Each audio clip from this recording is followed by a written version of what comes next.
Now students इस question को जल्दी से देखिए। इस क्वेश्चन में आपको देख लो फिगर ये दिया हुआ है और एंगल पी ओ क्यू की वैल्यू पूछी गई, यानी कि ये एंगल आपसे पूछा गया है। अब सुनो, ये पी आर क्या है, टेंजेंट है। ठीक, क्वेश्चन पढ़ लीजिएगा, पी आर क्या है, टेंजेंट है। ठीक है, और पी क्यू क्या है, एक तरीके की कॉर्ड है।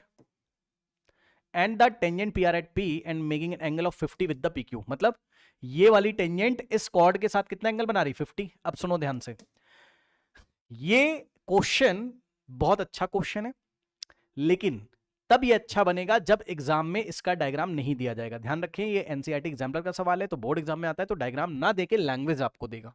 तो इस लैंग्वेज को पढ़ते हुए आपको क्या बनाना है, डायग्राम बनाना है। ध्यान रखिएगा, अगर भाई डिफिकल्ट करना होगा तो क्या करेंगे, डायग्राम नहीं देंगे आपको, समझ गए। बस अब चेक कर लो, ये आपकी क्या है, टेंजेंट है, ये आपकी रेडियस है। तो रेडियस और टेंजेंट के बीच में एंगल 90, तो ये टोटल कितना है, 90 है। अब इसमें से ये 50 दिया हुआ है, तो 90 में से 50 माइनस कर दो तो ये एंगल आ जाएगा कितना, 40। अब आप ये वाला ट्रायंगल पकड़िए, triangle P O Q. Triangle P O Q isosceles triangle है, क्यों, क्योंकि ओपी का लेंथ और ओक्यू का लेंथ इक्वल है, radii of the same circle.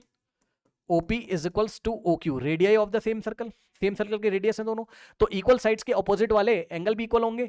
यानी कि ये जो OP, इसके ऑपोजिट जो एंगल होगा ये वाला, और OQ के ऑपोजिट जो एंगल होगा ये वाला, इक्वल होंगे। अगर ये 40 है तो ये भी 40 हो गया। अब इस ट्रायंगल में क्या लगा दो, एंगल सम प्रॉपर्टी। तो 40 40 कितना हो गया, 80, तो बचा कितना, 100, 180 करने के लिए, तो ये हो गया 100, ये लीजिए 100 40 40 कितना हो गया, 180, यानी कि इसको 100 होना पड़ेगा। तो एंगल पीओक्यू कितना हो गया, 100, ये लीजिए। ठीक है,